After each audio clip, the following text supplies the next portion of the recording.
안녕하세요. 조청현입니다. 4월 14일 목요일 스토리가 있는 유럽 역사 문화 기행 시작하도록 하겠습니다. 죄송합니다. 오늘은요, 이 30년 전쟁과 이 베스트팔레 조약에 대해서 한번 살펴보는 시간을 마련해 봤습니다. 전쟁과 유럽 역사 문화 기행이 무슨 상관이 있을까 하는 분들도 있을 것 같아서 한 가지 부연 말씀을 드리자면, 이 30년 전쟁이 끝나고 나서 베스트팔레 조약이 체결된 두 장소가 있습니다. 오나시뷰리크라는 도시와 민스터라는 도시인데요. 이 두 도시는 사실상 이 평화의 도시라는 이 별명을 가지고 있어요. 다시 말하면 이 전쟁의 아픈 기억을 이제 관광산업으로 승화시켜서 이 평화 도시의 이미지를 구축했다고 볼 수도 있겠죠. 예, 그런 의미에서 한번 이 30년 전쟁과 베스트팔레 조약에 대해서 한번 자세히 살펴보는 그런 시간을 갖도록 하겠습니다.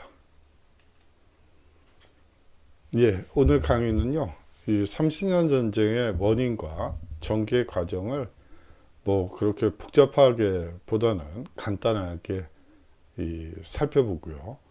다음으로 이 베스트팔레 조약의 특징에 대해서 살펴보는 시간을 갖도록 하겠습니다. 예, 이 소위 말하는 80여 개국의 이 당시 유럽에 있었던 80개가 넘겠군요. 거의 150개 정도 되는 국가들이 이제 전쟁 종결을 위해서 국제회담을 개최하고요. 결과적으로 이 베스트팔레 조약으로 인해서 이 국가 주권 개념이 나타나게 됩니다. 바로 그 점을 중심으로 해서 한번 살펴보도록 하겠습니다. 다음으로 이 30년 전쟁의 성격을 이해하고요. 이 종교의 자유가 보장된 이유에 대해서 살펴보는데요. 사실상 종교가 이유가 된 전쟁이죠. 이 30년 전쟁은요. 이 종교개혁이 일어나고 그에 따라서 교회가 신교도, 구교도로 나뉘어지고요. 이제 피를 보는 전쟁, 이 30년 전쟁부터 시작해서 여러 종교 전쟁들이 발발하게 됩니다. 사실상 이 종교가 평화의 상징이라고 볼 수가 있는데 이 분쟁의 원인이 되면서 그것의 종교에 대한 시각이 이 시기부터 이제 변화되기 시작하죠. 예, 뭐 자세한 상황은 뒤에서 자세히 살펴보고요. 간략하게 살펴보고요. 그 다음으로 이 베스트팔레 조약이 가장 역사에서 중요하게 이 다루는 대목이 바로 이 주권국가 개념입니다. 예, 지금 대한민국은 주권국가고요. 이 주권이라는 개념, 이 베스트팔레 조약의 내용을 통해서 이 주권국가라는 것이 어떤 의미가 있는 건지 한번 살펴보도록 하죠. 예, 먼저 베스트팔레 조약부터 간단하게 살펴보도록 하겠습니다. 이 국가의 권리와 의무를 규정하는 국제법이 이 15, 16세기에 발전하게 되는데요. 그 결과 나오게 된 것이 이 베스트팔레 조약이라고 보시는 게 맞습니다. 이 베스트팔레 조약은 17세기, 다시 말하면 이 1648년 완성되게 되는데요. 기본적으로 이 종교 전쟁에 종지부를 찍고요. 이 국민주권 국가와 세력 균형의 원칙이 천명되게 됩니다. 예, 이 유럽의 역사에서 가장 중요한 개념이 이 세력 균형의 원칙입니다. 예, 이 유럽이나 이 바다 건너 영국 중에서 어느 세력도 이 초강대국으로 성장하면 안 되고 휘저으면 안 되고 이 고만고만한 국가들끼리 세력 균형을 이루어야만 이 평화가 안착된다고 본 것이죠. 예, 이 세력 균형 원칙은 사실상 이 프로이센, 지금의 독일이 되겠죠. 이 프로이센이 성장하는데 아주 중요한 개념이기도 합니다. 그 부분은 이제 독일 역사문화 기행 때 한번 자세히 살펴보도록 하고요. 여기서는 그 정도에서 마무리하도록 하겠습니다. 예, 이 유럽의 외교에서 가장 핵심은 세력 균형의 원칙이라고 말씀드렸고요. 이 러시아의 이 외교 정책의 이 국방 정책의 제일 순위는 부동항을 얻는 것입니다.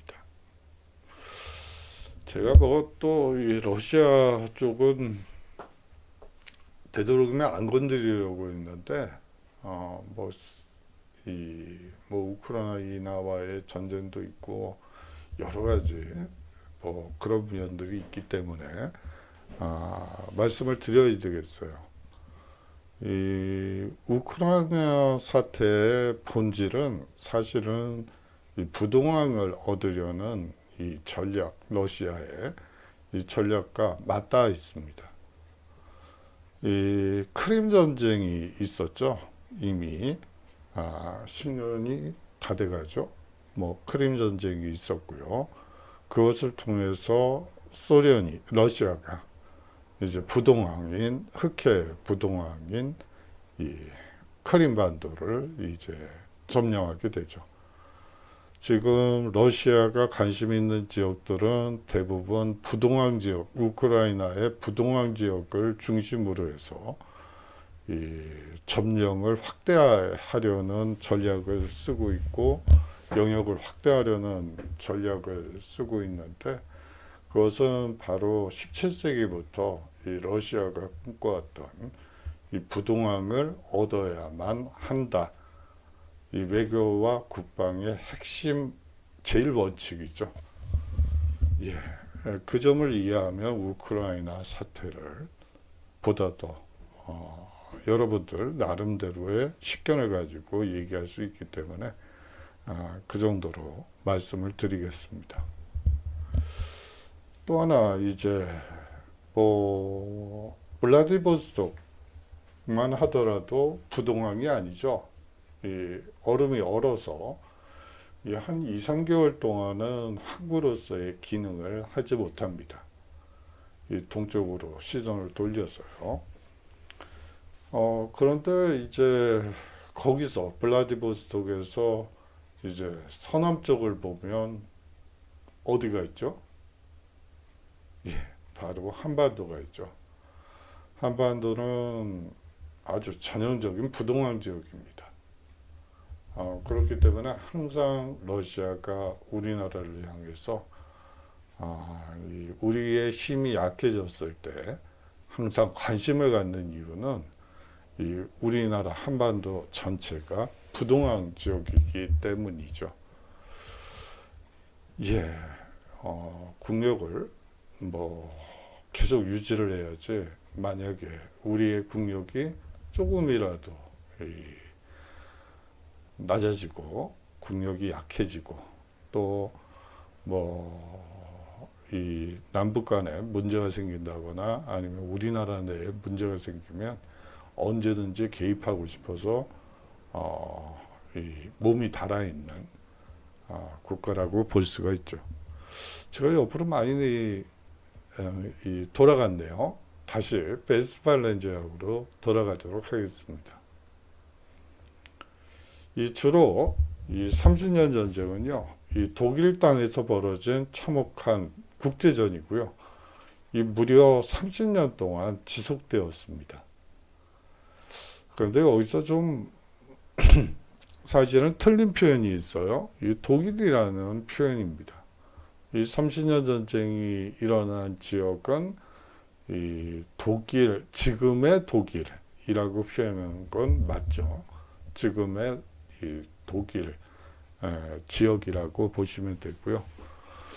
여기에 참전한 국가들은 이 독일의 소연방 국가들도 포함이 됩니다. 그렇기 때문에 이 독일이라는 표현은 틀린 말이죠. 이 독일이라는 국명이 나타난 것은 수업 시간에 계속 말씀을 드리지만 이 1870년 이 프랑스 프로이센 전쟁에서 승리하고 베르사유에서 이 황제 즉위식, 독일 제국의 황제 즉위식과 이 독일 제국 선포식이 열리게 되는데요. 바로 그때부터 독일이라는 국명, 도이칠란트라는 국명이 사용됐다. 그렇기 때문에 그 전에 사람들은 당신은 독일 사람이죠? 라고 물어보면 독일이 어디에 붙어 있는 나라죠? 라고 얘기를 하고 본인은 미넨, 민스터, 베를린 이런 식으로 자기가 사는 도시나 연방국의 이 국가명을 자기가 태어난 곳이라고 얘기를 하게 됩니다. 이 참전국은 유럽 대부분의 국가였고요. 사실상 국제전 양상을 띌 수밖에 없었습니다. 이 승전국이든 패전국이든 이 새로운 길을 찾고자 종전회담을 개최하게 되죠. 이 30년 전쟁이 나타나게 된 원인인데요. 사실상 그 프라하, 그러니까 체코슬로바키아 지역에 이제 그 성당 참사회라는 게 있었나 봐요. 그러니까 이제 쉽게 얘기해서 성당 이 교회에서 이제 어떤 결정을 내릴 때 이 참사회 의원들의 이 회의 결과에 따라서 결정을 하게 되는데 이제 그 안에 신교도와 구교도가 함께 참여를 했었는데 이제 신교도들이 이제 구교도 참사위원을 이제 창문 밖으로 이제 싸우다가 집어 던지는 이 그림이 있어서 가지고 왔고요. 이것이 30년 전쟁의 원인이 됩니다. 예, 아무리 의견 대립이 벌어졌다 하더라도 이렇게 사람을 창밖으로 집어던지고 이건 아닌 것 같은데 여하튼 말로 이 갈등을 해소해야지 되겠죠. 근데 다 큰 어른들이 뭐 하는 짓인지 잘 모르겠네요. 그렇지만 여하튼 이 30년 전쟁의 원인이 된 것을 잘 보여주는 사진이기 때문에 한번 가지고 와봤습니다. 예, 이것은 네덜란드에서 벌어진 일이에요. 이제 이 네덜란드는 신교도 국가예요. 그러다 보니까 이 기존 가톨릭 성당 안에 있었던 여러 성상들을 이제 제거하는 모습이죠. 이것도 30년 전쟁의 또 다른 원인 중에 하나입니다. 다시 말하면 종교가 이유가 돼서 참혹한 전쟁이 벌어졌다고 보시면 될 것 같아요. 예, 발단부터 보도록 하겠습니다. 1618년 신성 로마 제국 황제의 신교 탄압 정책에 반발한 이 보헤미아의 신교도들이 이 라트신 궁전에서 가톨릭 참사위원들을 창밖으로 내던져 버린 사건이 일어나게 됩니다. 1566년 네덜란드의 신교도들이 가톨릭 교회들을 습격해서 방화와 파괴를 자행한 사건도 동시에 발생하게 되죠. 이 사건으로 네덜란드 독립전쟁이 발발하게 됩니다.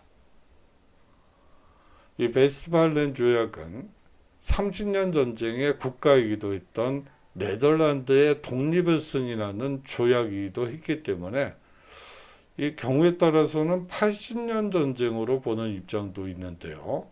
이 80년 전쟁으로 보는 입장은 바로 이 1566년 발생했던 이 네덜란드의 신교도들이 가톨릭 교회들을 습격해서 방화와 파괴를 자행한 사건에서 이 30년 전쟁의 원인을 보았기 때문이라고 보시면 됩니다.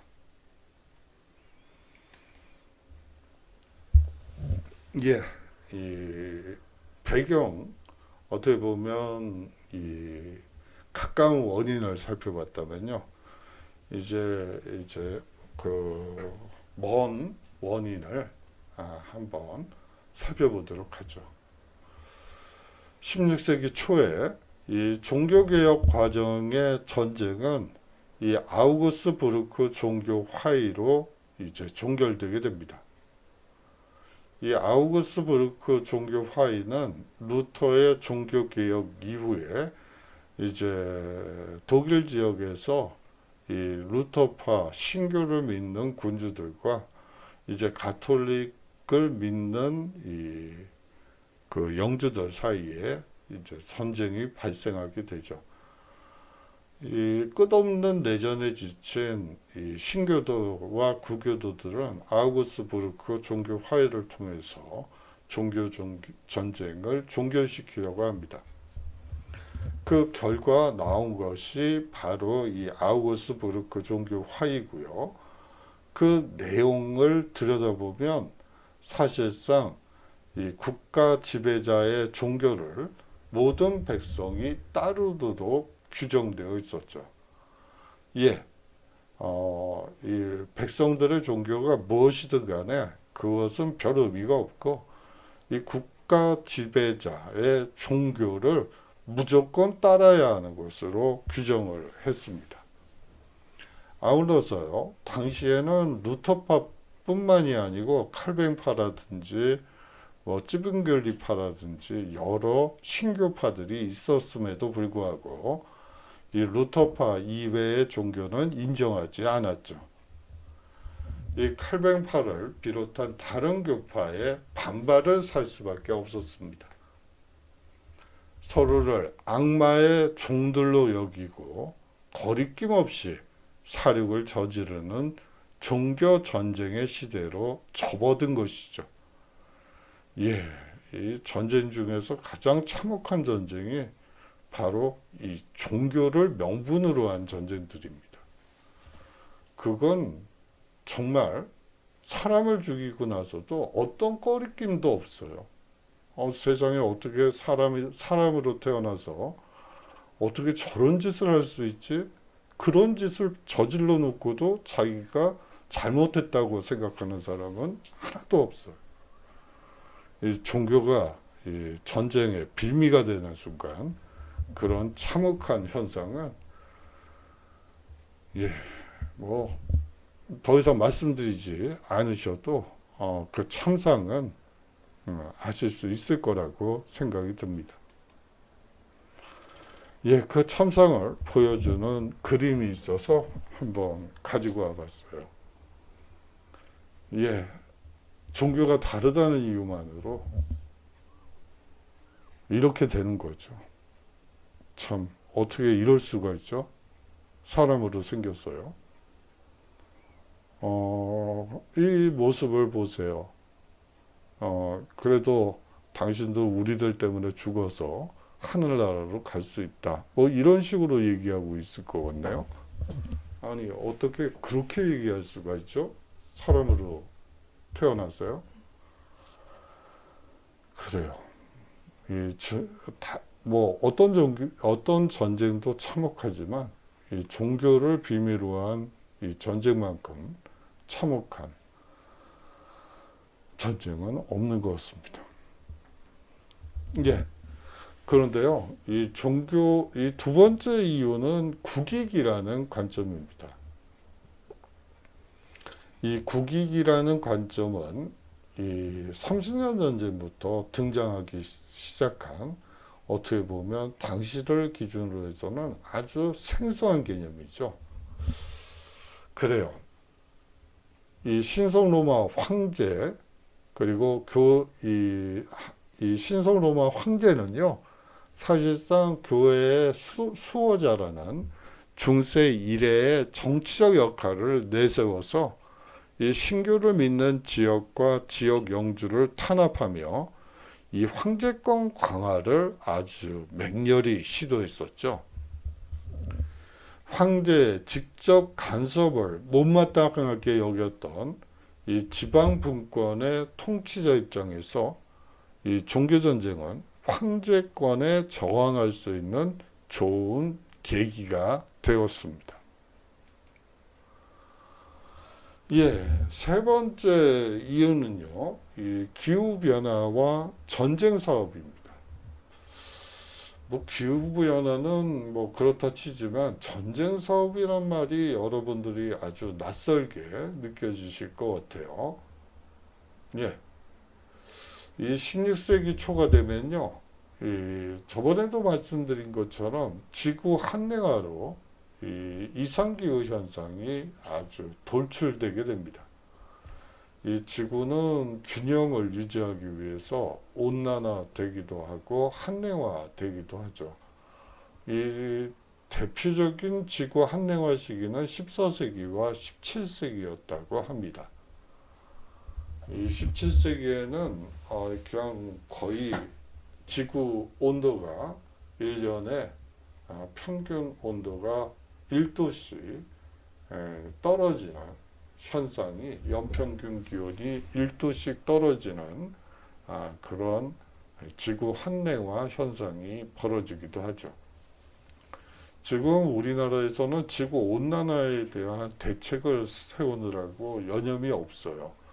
하지만 뭐 이 문제가 어느 정도 이 지구 온난화가 계속되다가 갑자기 한랭화로 바뀌는 순간이 있을 겁니다.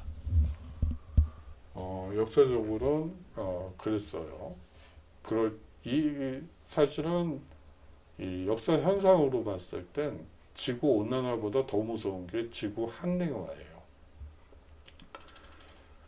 이 아사자, 다시 말하면 굶어 죽는 사람이죠. 예, 생육 온도라는 게 있죠. 뭐 밀이든 쌀이든 뭐든 이 작물에는 이 생육 온도라는 게 있습니다. 근데 그것보다 이 지구 온도가 올라가면 아무 영향이 없어요. 그런데 그 생육 온도보다 낮아지는 순간 그야말로 먹을 게 없어지죠. 역사적으로 보면 지구 한랭화가 훨씬 더 무섭다고 볼 수가 있어요. 그렇게 되면서 아사자와 동사자가 속출하게 되고요. 이 유럽 전체가 이 불안과 빈곤의 늪에 빠지게 됩니다. 예, 불안과 빈곤의 늪에 빠지게 돼서 먹을 것도 없고 일할 곳도 없어지는, 직장이 없어지는 그러한 상황에 내몰리게 되죠. 그러면서 나타나는 것이 바로 전쟁 사업이라고 볼 수가 있습니다. 전쟁으로 남의 것을 빼앗아 내 배를 채우자는 식의 사고방식이 만연하게 됐고요.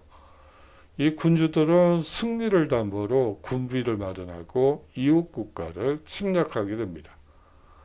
예, 이 은행가들에게 이 돈을 빌려서 이 군비를 마련해서 이웃 국가를 침략하고 거기서 노획한 것으로 이자를 내고 원금을 갖고 또 백성들에게 나눠주기도 하고 뭐 이런 식으로 해서 이 굶주림과 불안 그리고 지구 한랭화를 극복하려고 노력했다고 볼 수도 있겠죠.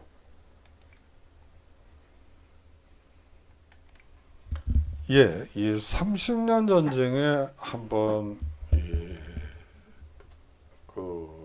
축을 한번 보도록 하죠. 먼저 이 합스부르크가가 있습니다. 스페인과 신성 로마 제국이 되겠고요. 합스부르크가에 대해서는 오스트리아를 수업하면서 한번 좀 다뤄봐야 될 것 같아요. 그 다음에 이 네덜란드, 덴마크, 스웨덴, 프랑스가 또 다른 축으로 자리 잡게 되죠. 그런데 여러분도 한번 보세요. 네덜란드, 덴마크, 스웨덴은 이 대표적인 신교 국가들이라고 볼 수가 있는데요. 여기 프랑스가 있네요. 이 프랑스는 대표적인 국교 국가 중, 가톨릭 국가 중에 하나입니다. 그럼에도 불구하고 어떻게 신교 측에 붙어 있네요. 여기에는 그만한 사연이 있겠죠. 이 프랑스가 중앙집권화를 이제 이루고 난 후에 이제 국익이라는 새로운 개념에 눈을 뜨게 됩니다. 국가의 이익을 위해서 신교, 다시 말하면 당연히 예전이라면 스페인 신성 로마 제국과 이 한 몸이 돼야지 되는데 이 혼자서 뛰쳐나가서 이 네덜란드, 덴마크, 스웨덴이라는 신교 국가들의 이제 측에 들어가게 되는 것이죠. 이 보헤미아의 신교도들이 반란을 일으키고 이를 보헤미아 출신의 신성 로마 제국 황제가 무력 진압하게 되는데요. 이 보헤미아 출신의 신성 로마 제국 황제가 결국은 나중에 교황이 돼요. 뭐 종교사가 아니니까 뭐 그거를 구체적으로 들어갈 필요는 없을 것 같고 이런 맥락만 기억하시면 될 것 같고요. 아울러서 스페인은 같은 합스부르크 가문이라는 인연으로 당연히 황제 편에 설 수밖에 없었죠. 이 네덜란드는 이 합스부르크가인 스페인과 독립전쟁 중이었으므로 당연히 반황제 전선에 가담하게 됩니다. 아울러서요, 이 덴마크와 스웨덴은 이 신교 국가이면서 동시에 독일의 팽창을 염려했기 때문에 당연히 반황제 전선에 가담하게 되죠. 그런데요, 이 프랑스는요, 이 독일, 스페인이 이 동서 국경에서 자국을 압박하는 것을 두려워했습니다. 다시 말하면 신성 로마 제국은 동쪽에서 그리고 스페인은 서쪽에서 이 프랑스를 에워싸고 있죠. 그 점을 두려워했기 때문에 이 반황제 전선에 가담하게 됩니다. 다시 말하면 국가의 이익을 위해서 종교적 신념을 뒤로 하고 국익을 중심으로 이 30년 전쟁에 참여하게 되는 것이죠. 이 국교와 신교의 대결이라는 종교 전쟁의 양상이 많이 퇴색한 시점에 바로 프랑스가 개입하게 됩니다. 1628년 이 신성 로마 황제 페르디난트 2세가 이탈리아의 영토 분쟁에 개입하게 되죠. 로마 교황과 적대 관계로 신성 로마 제국은 돌변하게 됩니다. 1629년 다시 말하면 이 신성 로마 제국 역시 이탈리아에서의 이 국익을 위해서 이 교황과 적대 관계를 형성할 수 있을 만큼 이 국익을 중요시 여겼다는 것을 보여주는 것이죠. 다시 말하면 17세기는 이 종교 전쟁이 이제 저물어가고 국익을 바탕으로 한 국가 간의 충돌로 나아가는 이 과도기적 성격의 시대였다고 볼 수도 있겠죠. 1629년 이 토지 반환령을 선포하여 과거의 교회령이다가 영주 소유가 된 토지를 일체 교회에 반환하라고 지시하게 됩니다. 가톨릭 영주들까지도 반발하여 황제에게 맞서는 계기가 되죠. 땅을 나눠주는 건 쉬운데 그것을 뺏는다는 것은 상당히 어려운 일이죠. 저 땅은 우리 땅이야. 그런데 갑자기 주인이 바뀌었는데요. 그걸 받아들일 수 있는 사람이 도대체 몇 명이나 될까요? 그거는 거의 불가능한 일이라고 볼 수가 있는데 이 페르디난트 2세가 무리수를 두었다고밖에 설명이 되지 않습니다. 이 종교전쟁의 틀을 벗어나 이 황제파와 반행제파의 영토 분쟁으로 진화하게 되죠. 제가 좀 어물쩍 넘어가는데요. 이 부분은 이 토지 반환령이라는 게 그렇게 쉽지가 않아요. 예를 들어서 뭐 이런 식이죠. 뭐 영국사로 약간 좀 시선을 돌려보도록 하겠습니다. 이 영국사에서 이제 가장 중요한 것 중에 하나가 이 수장령이라는 게 있습니다. 이제 군주가 잉글랜드의 군주가 이 교회의 수장이 된다는 수장령이 발표가 되는데요. 이 수장령이라는 게 말이 좋아 수장령이지 사실상 교회의 모든 땅을 국가 소유가 된다는 것을 의미하는 것이죠. 지금도 영국 여왕이 성공회의 이 수장이죠. 뭐 그렇게 생각하시면 될 것 같아요. 그러다 보니까 사실상 이 많은 땅을 소유하게 된 이 영국, 잉글랜드 국왕은 그 땅을 이제 평민들에게 싼 값에 불하게 되죠. 그냥 공짜로 얻은 거니까 그것을 백성들에게 나눠주게 돼요. 그것도 아주 싼 값에 불화를 하게 됩니다. 그렇게 되니까 이제 국가에 대한, 국왕에 대한 충성도가 상당히 높아질 수밖에 없죠. 이 국왕이 바뀐다거나 이게 공화국 체제로 바뀐다거나 뭐 이렇게 되는 순간 그 땅의 소유권이 불확실해지기 때문에 어떻게든 영국 국왕을 유지시키기 위해서 이 온몸을 바치게 되는 그런 현상이 벌어진다고 볼 수가 있죠. 이 남의 땅을 뺏는다는 게 그렇게 쉽지가 않아요. 그렇게 할 필요도 없고요. 이 매수를 하면 되는데 이 뺏는다는 거 말이 안 되죠. 제가 지금 무슨 얘기를 하고 있죠? 이 종교전쟁의 틀을 벗어나 황제파와 반황제파의 이 영토 분쟁으로 진화하게 되죠. 이 30년 전쟁에 등장했던 이 조총의 모습입니다. 이 장총이라고 보시는 게 맞겠죠. 이 시기에는 사단이라는 개념도 왜 남자들 군대 가서 몇 사단, 있잖아요. 그런 거라고 생각하시면 돼요. 당시에 스웨덴이 제일 강국이라고, 당시엔 강국이라고 볼 수가 있고, 지금은 스웨덴이 많이 쪼그라들었지만 이 시기에는 상당히 강한 축에 속했고요. 이 조총부대의 모습입니다. 장총부대의 모습입니다. 이 초반에 승세에도 불구하고 계속 자충수를 두게 되죠. 특히 이 황제파는 아주 초반부 전쟁에서는 승승장구하게 돼요. 그러다가 아까 말씀드렸던 이 토지 반환령에서 볼 수 있듯이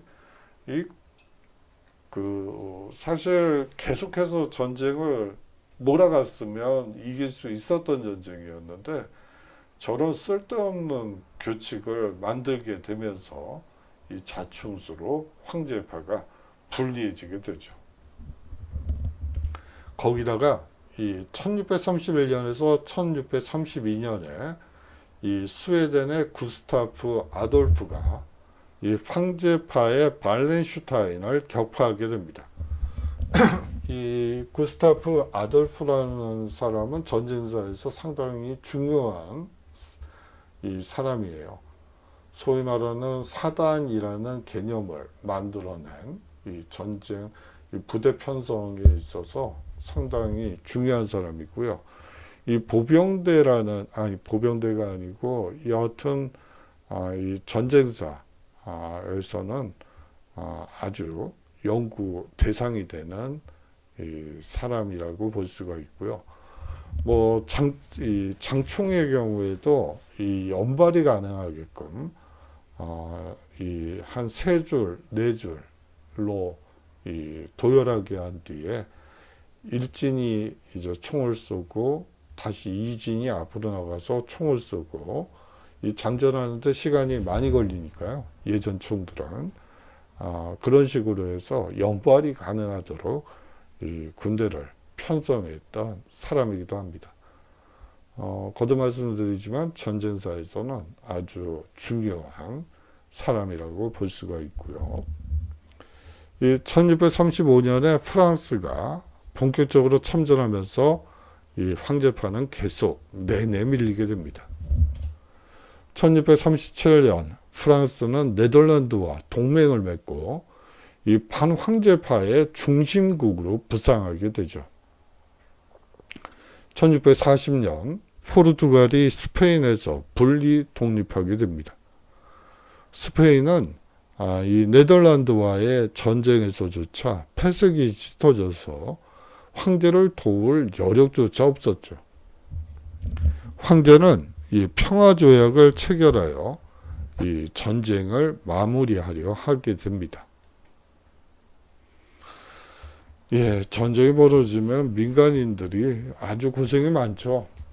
뭐 우크라이나에서도 보셨겠지만 이 전쟁이라는 것은 정말 참혹하다라고밖에 할 수가 없습니다. 군인들이 민가로 들어가서 이 노략질을 하고 민간인을 학살하는 이 그림이에요. 네, 뭐 칼도 하나 들고 있지 않은 사람들을 어떻게 이렇게 도륙을 할 수 있는지 그렇습니다. 그런데 한 가지 여기서 약간 좀 옆으로 이 그림을 보면서 설명을 드릴 부분이 있습니다. 이 군인들은 사실상 군인들이죠. 이 군인들인데 대부분 용병들이에요.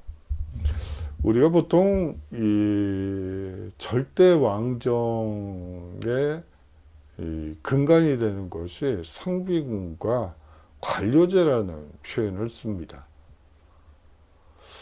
그런데요, 이 관료제라는 게 지금의 공무원 체계와는 달라도 너무 다른 체계예요. 사실상 이 절대 군주들은 이제 많은 돈이 필요했어요. 국가의 기강을 세우기 위해서 상부기금도 필요하고 관료제도 필요했기 때문에 이 많은 돈이 필요했죠. 그러다 보니까 이제 소위 말하는 매간매직을 국왕이 직접 시행하게 됩니다. 탐관오리가 하는 게 아니고요. 이 국왕이 매간매직을 하게 되죠. 그렇게 되면서 소위 말하는 온갖 한번 들어보시겠어요? 국왕, 의삼 담당, 장관, 차관, 차관부, 국장, 부장, 실장, 과장, 계장, 뭐 이러한 직함들이 나오게 되고요. 그 사람들이 뭐 옷을 만들 줄 아는 사람들은 아니고 소위 말해서 그런 직함을 만들어서 이제 장관 직함을 만들어서 이제 파는 거죠. 돈을 받고. 뭐 그뿐만이 아니고 뭐 코스염, 관리 담당, 장관, 차관, 차관부, 뭐 국장, 과장, 게장, 뭐 7급, 9급까지 마구 뽑고요. 그뿐만이 아니고 뭐 지팡이 담당, 뭐 신발 담당, 이 온갖 이 관직을 만들어내게 됩니다. 그런데 거기에는 그만한 사연이 있어요. 이 상비군을 유지를 해야지 되는데 당시에 상비군이라는 게 대부분 용병들이에요. 직업군인인데 소위 말하는 월급쟁이 이 군인들이라고 볼 수가.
반복이 되면 씨가 뭔가를 덜 갖고 온 거야. 아니 그런 거 아니야. 그런 거 아니야.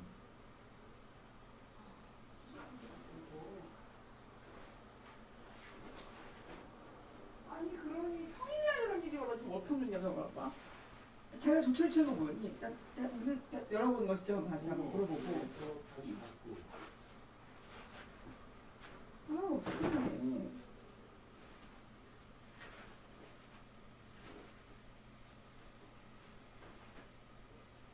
딸이랑 꼬라는 얘기하지 말아야 그럼.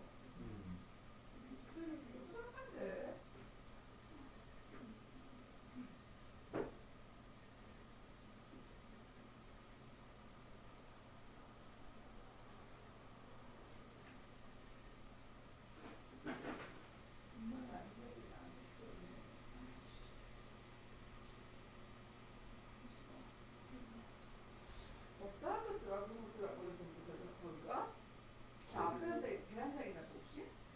거기 없으면 버리고 왔다고 봐야겠는데.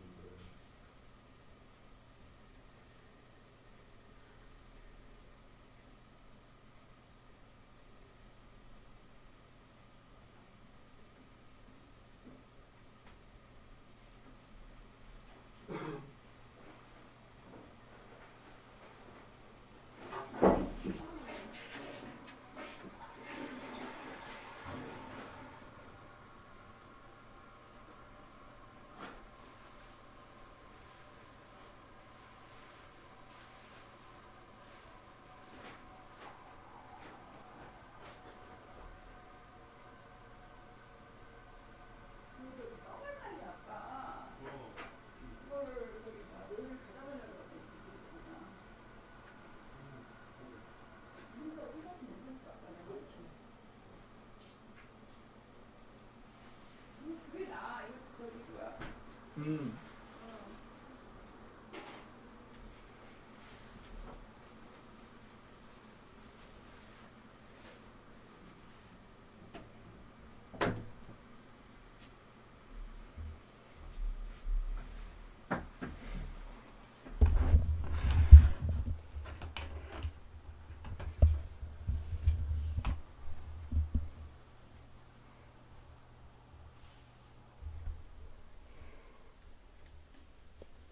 예, 그뿐만이 아니고요. 이 상비군이라는 성격이 현대의 군대라고 생각하시면 안 될 것 같고요. 사실상 돈을 받고 일하는 이 용병들이에요. 이 외국인들도 상당히 많고요. 그렇기 때문에 이 전쟁이 벌어지게 되면 이제 두 진영이 당연히 싸우게 되겠죠. 근데 한 진영에서 월급 10원 인상, 이렇게 일당 10원 인상 이렇게 하면 우르르 그쪽으로 몰려가게 됩니다. 그 다음 날에요.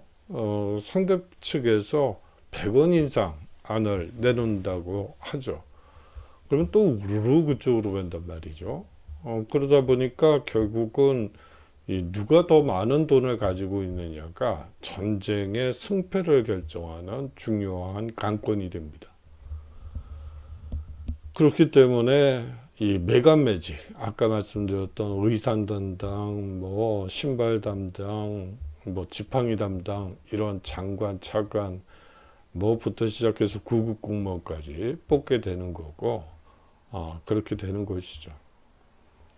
그런데 이제 돈을 뭐 따박따박 줄 수는 없잖아요. 전신데. 그러다 보니까 이 민가에 들어가서 이런 이 죄 없는 일반 백성들을 이 도륙을 하고 이 소위 말하는 노략질을 하는 군인들이 많이 있어요. 여러분도 보시면 아시겠지만 군복이 각각 다르죠. 예, 그렇습니다. 예, 이 농촌 지역에서도 소위 말해서 마차를 끌고 피난을 가는데 이 노략질을 하는 군인들의 모습입니다. 그야말로 백성들은 이 고난의 연속이었다고 볼 수밖에 없겠죠. 이 가장 큰 피해를 입은 것은 독일의 평민들이었죠. 그들은 전쟁터로 끌려나가고 학살당하고 약탈당했습니다. 이 용병 위주였던 군인들은요, 적군이고 아군이고 이 가릴 것 없이 이 노략질을 일삼았죠.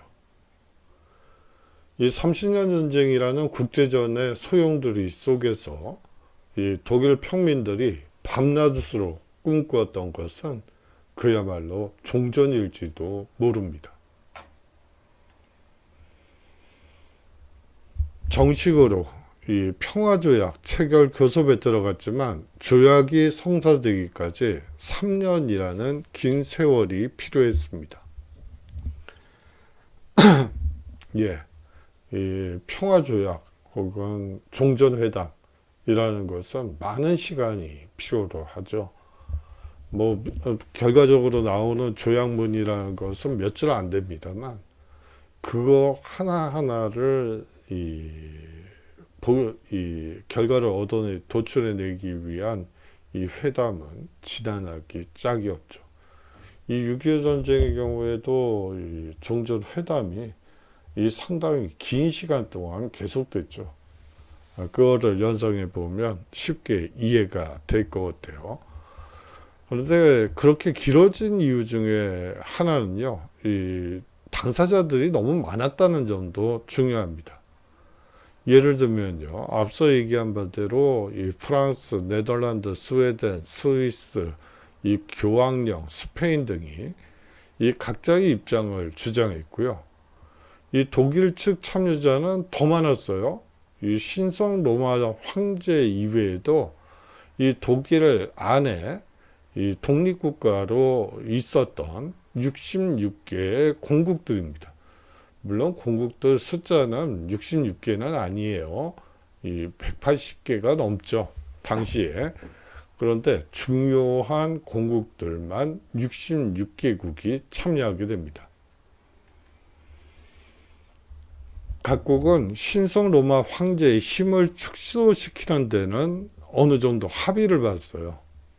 그런데요, 이 신성 로마가 완전히 붕괴하여 이 중부 유럽이 혼란 상태에 빠지는 것도 원치 않았죠.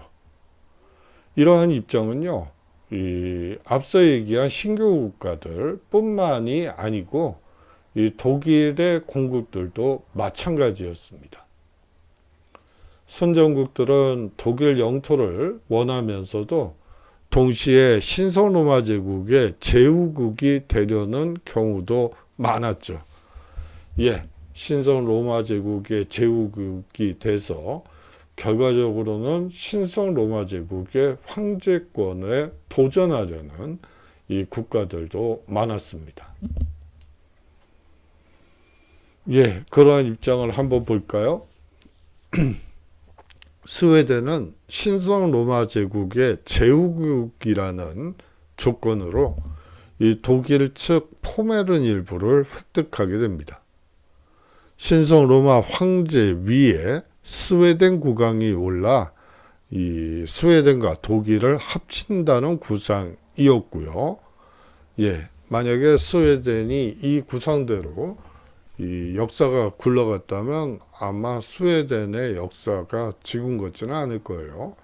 그렇지만 뭐 여하튼 그렇고요.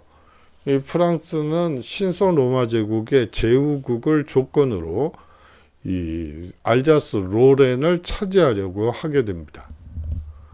프랑크 제국의 부활을 염려한 독일 및 주변 국가도 이에 반대하게 되고요. 이 결과적으로 알자스 로렌만 획득하는 것으로 결정되게 되죠. 자, 여기서도 볼 수 있는 것처럼 이 세력 균형이라는 개념이 상당히 중요한 골자라는 것을 여러분들이 느끼시면 됩니다. 이 네덜란드는요, 그 스페인으로부터 이 독립운동을 했던 네덜란드 7개주는 독립의 조건을 놓고 서로 의견이 갈려 두 개주는 끝내 조약 체결에 불참하게 되고요. 이 남아있던 두 개 주는 1839년에 벨기에로 분리 독립하게 되는데, 여하튼 이 네덜란드는 독립을 하게 됩니다. 그렇다면 왜 베스트팔렌이라고 흔히들 얘기하는 것일까요? 조약 자체는 종교전쟁에서 비롯되었다는 점을 강조하기 위해서 이 베스트팔렌이라는 용어를 쓰는 것으로 보입니다. 가톨릭 참전국들은 가톨릭 도시인 오스나브리크에서, 이 프랑스, 네덜란드 등 개신교 참전국들은 개신교 도시인 민스터에서 각각 황제와 조약 체결을 맺었죠. 예, 패전국이었던 이 황제와 조약을 체결하게 됩니다. 그래서 민스터 조약은 5월 15일, 오스나브리크 조약은 10월 24일 서명하게 되죠. 두 조약은 상호 보완적이고요. 두 도시 모두 독일의 베스트팔렌에 있었기 때문에 이를 합쳐 베스트팔렌 조약이라고 하는 것이죠. 예, 무슨 선서식이 있나 보죠? 여러분들이 그렇게 생각하실 수도 있겠네요. 그런데 이 하늘에 걸고 이 맹세컨대 이제 평화를 위해서 이런 약속을 우리 합시다. 이런 것이라고 이 당시의 분위기를 전해드리기 위해서 한번 가지고 와봤습니다. 1555년 각 지역 주민의 신앙은 지역 통치자의 신앙에 따른다는 이 아우구스부르크 종교화의 원칙을 재확인하게 되죠. 관용의 대상에 이 하나 더 추가된다면 칼뱅파도 포함되게 됩니다. 이제 개신교가 비로소 유럽에서 인정받으며 종교전쟁의 불씨가 사라지게 된 셈이죠. 1627년 이전에 다른 신앙을 갖기 시작한 사람은 설령 거주 지역의 통치자와 다른 신앙이더라도 자신의 신앙을 유지할 수 있으며 자기 자녀에게 자신의 신앙을 가르칠 수 있다. 자신과 같은 신앙의 통치자가 다스리는 지역으로 이주하고 싶다면 자유롭게 그리할 수 있다고 규정되어 있습니다. 예, 이 1번 내용은요. 첫 번째 패러그래프의 내용은 사실상 아우구스부르크 종교화의 원칙을 재확인하는, 다시 말하면 군주의 종교를 따라야지 된다는 그러한 이 얘기고요. 이 신설된 1627년 이 부분은요, 사실상 종교의 자유와 거주 이전의 자유를 이제 보장해주는 성격이 아주 명백히 드러나고 있죠. 예, 그렇기 때문에 사실상 이 베스트팔렌 조약을 자유주의로 보는 해석도 있고요. 저도 그것은 틀리지 않다고 봅니다. 예, 앞서 말씀드렸던 것처럼 이 베스트팔렌 조약은 주권국가 개념을 등장시키죠. 자, 한번 보겠습니다. 이 제국의 모든 공국들은 법률을 만들고 해석할 권한을 가지고요. 전쟁을 선포할 권한도 갖게 됩니다. 세금을 매길 권한도 있고요. 이 병사들을 징집할 권한도 있고요. 이 영진에 새로운 요새를 건설하거나 강화할 권한도 있습니다. 예, 현대 국가로서 할 수 있는 모든 것을 할 수 있는 이 현대 국가의 개념이 이 망라되어 있다고 볼 수가 있겠죠. 아울러서 이 베스트팔렌 조약은 안전보장 원칙과 이 국제 평화라는 개념이 처음 등장하는 조약이기도 합니다. 예, 안전보장, 집단 안전보장과 관련해서는 이 다음 항목이에요. 이 조약에 서명한 당사자들은 이 조약의 내용을 반드시 지켜야 한다. 누군가 이 조약의 내용을 어기는 일이 있다면 피해자는 가해자에게 직접 보복을 자제하고 이후 우호적인 이웃들에게 중재를 호소하거나 이 재판의 절차를 밟아야 한다. 3년의 조정 기간을 거쳐도 이 피해가 보상되지 않는다면 이 조약에 서명한 당사자들은 모두 힘을 합쳐 피해자의 편에 서서 가해자에게 보복해야 한다. 예, 어떻게 보면 집단 안전보장, 이 국제사법, 재판, 뭐 이런 식의 개념이 바로 이 베스트팔렌 조약에서부터 시작된다고 보시면 되겠죠. 아울러서 이 국제 평화를 위한 노력들도 이 아까 말씀드렸다시피 이 국제전의 양상을 띄었다고 30년 전쟁은 띄었다고 말씀드린 바 있습니다. 그렇기 때문에 이제 세계 평화, 국제 평화라는 개념이 나타나기 시작하는 것이죠. 그 하나가 바로 그 시발점이 되는 것이 베스트팔렌 조약이라고 볼 수가 있죠. 이 그로티우스가 내놓은 최초의 국제법 이론이 바로 국제평안입니다. 이 나폴레옹 전쟁 이후 유럽 질서를 복원한 비엔나 체제, 그리고 19세기 말 제국의 국가들끼리의 충돌을 회피한 베를린 회의 등에서 계속 고려되고 응용돼 왔죠. 이 개념은요, 국제평화라는 개념은 국제안전보장이라는 개념과 함께요. 이 세계대전 이후 국제연맹과 국제연합을 만드는 과정에서도 이 본격적으로 현실화되고 있고요. 예, 베스트팔렌 조약의 영향을 한번 보도록 하죠.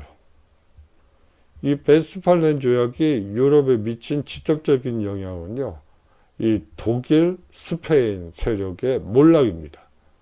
다시 말하면 독일은 싸잡아서 하나라고 얘기할 수는 없는데 여러 연방국가들과 신성로마 제국이라고 할 때 이 독일은 신성로마 제국 그리고 스페인의 몰락이라고 볼 수가 있고요. 이 다른 한편으로는 절대왕정에 기초한 중앙집권적 국민국가를 형성한 이 프랑스와 스웨덴의 약진이었죠. 다시 말하면 이제 이 국민국가라는 이 틀을 누가 어떻게 만들어내느냐에 따라 누가 강대국이 되느냐의 이 기준은 바로 이 중앙집권적인 국민국가라고 볼 수가 있겠죠. 이 신성로마 제국은 오스트리아로 영토가 축소되게 되고요. 이 북부의 프로이센 그리고 이 북부의 프로이센은요, 신원 세력으로 발돋움하게 되고 이 독일의 패권을 놓고 오스트리아와 결을 실력을 쌓아가기 시작합니다. 이 프랑스는요, 루이 14세 치하에서 스페인의 합스부르크 왕조를 끊고 부르봉 왕조를 세우게 되죠. 이 유럽 최고의 이 패권 국가로 등장하게 되고요.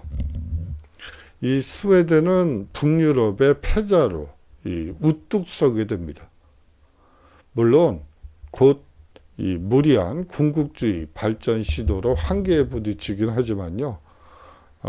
그리고 이 러시아와의 전쟁에서 패배하면서 물론 역사에서 중위권 국가로 전락하긴 하지만 이 30년 전쟁이 끝난 무렵에 이 스웨덴은 사실상 프랑스나 이 프로이센을 잉글랜드를 능가하는 이 국력을 자랑하고 있었죠.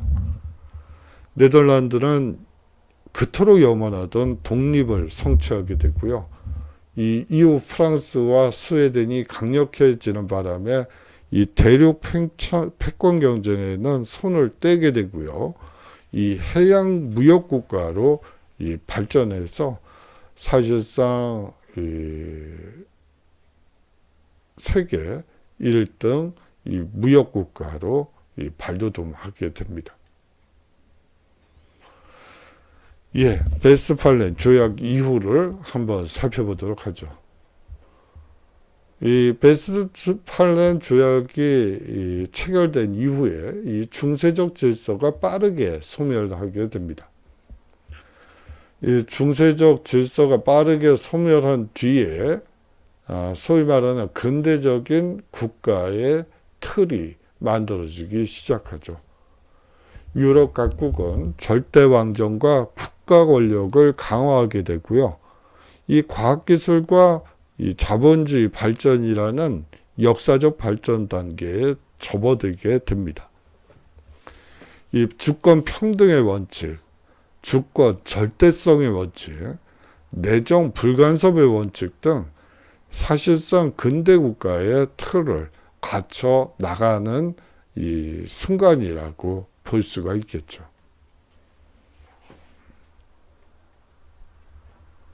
예, 오스나 브리크부터 한번 살펴보도록 하죠. 이 독일 니더작센주에서 네 번째로 큰 도시라고 볼 수 있고요. 인구는 16만 4,748명입니다. 예, 물론 지금은 니더작센주에 속해 있는데 사실상 베스트팔렌주에 과거에는 속해 있었기 때문에 이 베스트팔렌 조약이라고 볼 수가 있고요. 이 니더작센주 중에서 네 번째로 큰 도시인데 인구가 고작 16만 4,748명밖에 안 되나? 뭐 이렇게 생각할 수도 있을 것 같은데요. 이 서유럽권의 국가들은 이 대도시 뭐 예를 들어 파리, 베를린 뭐 이런 도시들이 규모가 한 500만 정도라고 보시면 됩니다. 그 시내는요. 그리고 그 방리흐라고 해서 이 파리시를 포함한 우리식으로 얘기하면 수도권이라고 얘기할 수 있겠죠. 뭐 수도권, 경기권이라고 볼 수가 있겠는데 이제 그런 지역까지 포함하면 인구가 한 1,000만 정도로 이제 늘어나게 돼요. 그러니까 다시 말하면 뭐 서울과 수도권을 합치면 우리나라가 한 2,000만이 넘죠. 그 절반이라고 보시면 되고요. 그렇게 인구가 집중되어 있지는 않아요. 그리고 뭐 한 100만에서 200만 정도 되는 도시들이 한 4, 50개씩 되고요. 그리고 이제 10만 이상인 도시들이 뭐 수백 개씩 됩니다. 16만 4,748명 하면 개념이 없을 것 같으니까 우리나라에서 어디다 예를 들면 될까요? 충주라는 곳이 제가 알기로는 한 20만, 19만 얼마 정도 된다고 그러니까 우리나라 충북, 충주 정도보다는 작은 도시라고 봐야지 되겠군요. 뭐 그 정도로 이해하시면 될 것 같습니다. 이 행정적으로는 니더작센주에 속하지만 역사적으로나 언어적으로 보면 이 사실상 베스트팔렌 지역의 도시라고 보는 게 맞겠죠. 16세기 초에 완공된 고딕 양식의 시청은 오스나브리크를 대표하는 건축물로 사실상 베스트팔렌 조약이 체결된 장소고요. 지금도 시청으로 쓰이고 있습니다. 이게 사실상 문고리라고 보시면 되는데요. 이 문고리에 1648년에 있었던 이 베스트팔렌 조약을 그리고 비둘기를 앉혀놨죠. 평화의 도시라는 상징으로서 이 문고리에 이런 장식을 달아놨다고 보시는 게 맞겠죠. 예, 시청의 모습이고요. 이 베스트팔렌 조약이 있었던 이 회의가 있었던 이 시청사 건물 내부 모습입니다. 회의장 모습이에요. 예, 이 오스나브르 교회의 간단한 역사를 살펴보도록 하죠. 이 서기 780년 프랑크 왕국의 샤를마뉴 대제가 유럽 무역로의 중심에 있는 이곳에 오스나브르크 교구를 설치했고요. 한자 동맹의 일원으로 중세 무역의 거점 항구로 성장하게 됩니다. 804년엔 이 샤를마뉴 대제는 이곳에 독일에서 가장 오래된 학교인 카롤리눔 김나지움을 설치하기도 하죠. 1147년 도시의 지위를 얻고 12세기 한자 동맹의 일원이 됩니다. 신성 로마 제국 황제 프리드리 1세 때 성벽을 건축할 수 있는 특허를 얻어 성벽을 쌓았는데 아직 성의 타워들이 남아있기도 하죠. 예, 이게 무슨 얘기인가 싶을 거예요. 이 신성 로마 제국 황제의 특허장, 이 특허장을 받기 위해선 황제에게 일정한 액수의 돈을 지불해야지 되죠. 그 대가로, 돈을 낸 대가로 성벽을 건설할 수 있는 이 권한을 얻게 되는 거예요. 그렇게 해서 이제 도시로 성장할 수 있었던 것이죠. 이 종교개혁과 이 30년 전쟁, 마녀사냥 등으로 사회혼란이 계속되게 됩니다. 우리가 이 마녀사냥이란 말도 이게 조심스러운 용어예요. 왜냐하면 이 마녀사냥에서 죽은 이 마법사, 남성들도 전체 사망자 중에 한 30%가 되거든요. 그렇기 때문에 이 마녀사냥으로만 그냥 보는 거는 상당히 무리가 있다고 볼 수가 있겠죠. 물론 여성학자들은 마녀사냥이었다고 하고 이 여성에 대한 이 적대적 혐오가 결국 마녀사냥으로 표출된 것이라고 얘기를 하기는 합니다만 뭐 그렇게만 또 볼 얘기도 하는 것이 앞서 얘기한 바대로 이 30%에 해당되는 남성 마법사들도 이 마녀사냥의 희생자였기 때문에 그렇게만 볼 일은 아닌 것 같습니다. 우리식으로 얘기를 하자면 무단사냥이라고 보는 게, 무속사냥이라고 보는 게 맞겠죠. 이 무속인들이 하는 일이 어떤 일이죠? 예. 뭐, 병이 난 사람은 고쳐주고요. 새끼를 못 낳는 이 가축들에게 새끼를 낳게 할 수도 있고요. 어떤 일에 대해서 상당히 고통스러워요. 그러면 이제 가서 위로를 받을 수도 있습니다. 뭐 카운셀러이자 의사이자 수의사이자 뭐 다양한 일을 했다고 볼 수가 있죠. 근데 이 17세기라는 시기, 종교개혁, 30년 전쟁, 이 마녀사냥이 일어났던 그 시절은 사실상 이 근대 직업군의 분화가 그리고 전문화가 이루어지던 그 시기죠. 그런 맥락에서 마녀사냥이 있었던 건 아닐까라는 생각이 더 짙게 들어요. 단순히 뭐 여성에 대한 혐오 뭐 이런 건 아닌 걸로 보입니다. 제 개인 사견이에요. 그 정도로 하고요. 예. 뭐 마녀사냥에 대해서는 한번 끝나갈 무렵에 한번 해보고 싶긴 한데 항상 시간이 안 되더라고요. 죄송하게 생각을 합니다. 1648년 이 베스팔렌 조약으로 도시는 종교의 자유를 얻었고 가톨릭 주교와 루터교의 주교에 의해 번갈아가며 통치를 받게 되죠. 예, 이제 이 종교의 수장이 도시의 행정까지 맡게 되는데요. 그 행정가로서 가톨릭 주교가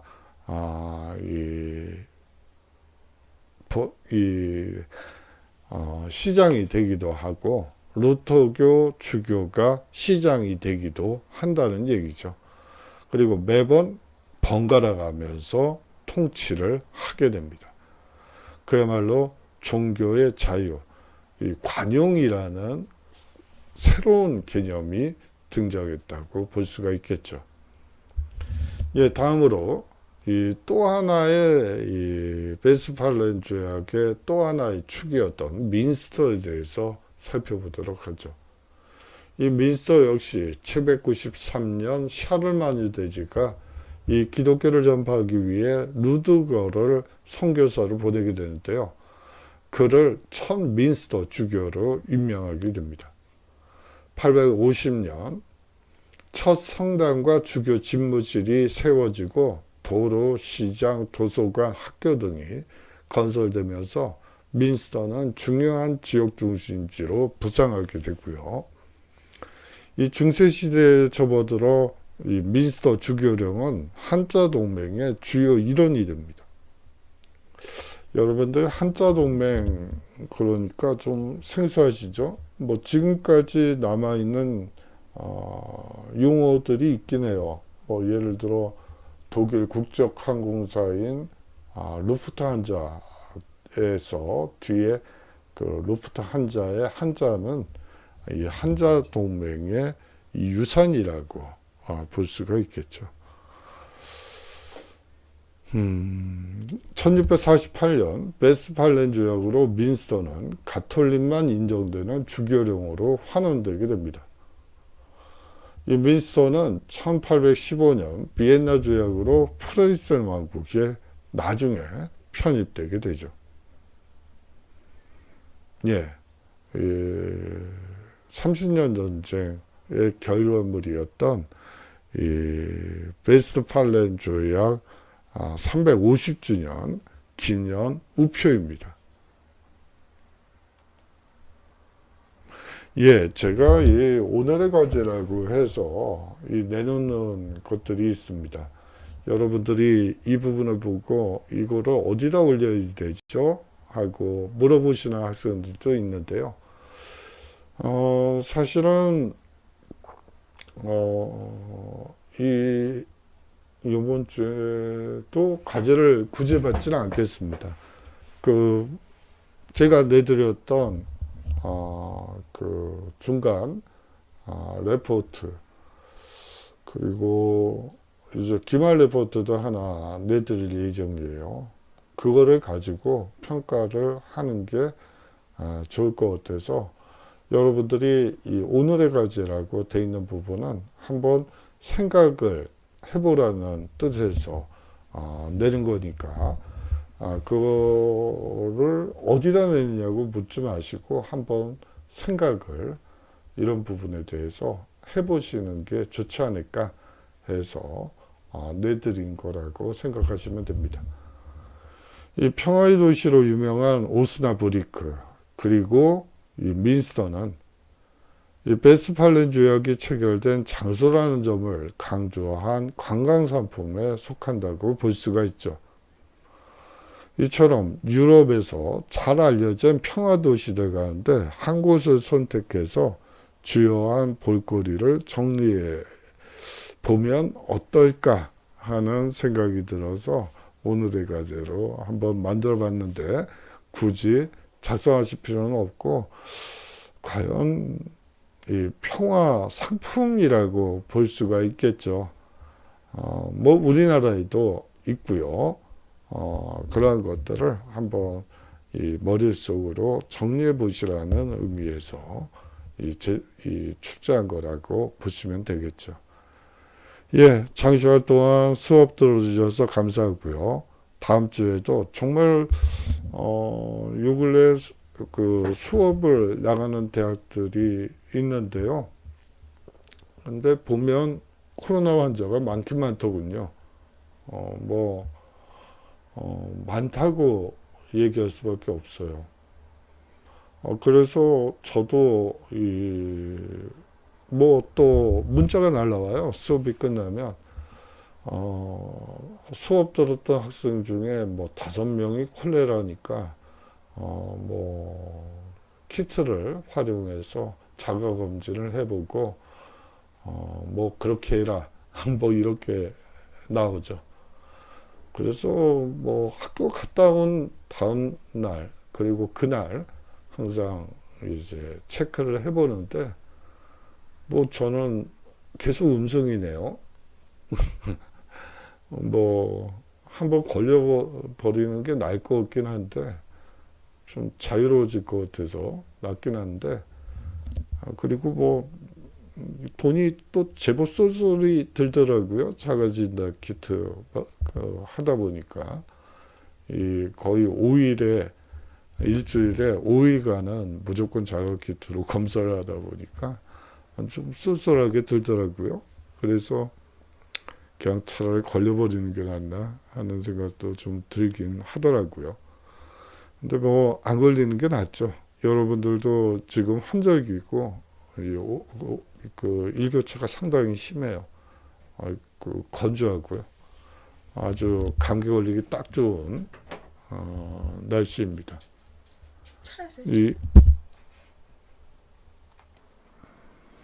예, 여하튼 건강 잘 유지하시고요. 다음 주에 우리 건강한 모습으로 서로 인사 나누도록 하죠.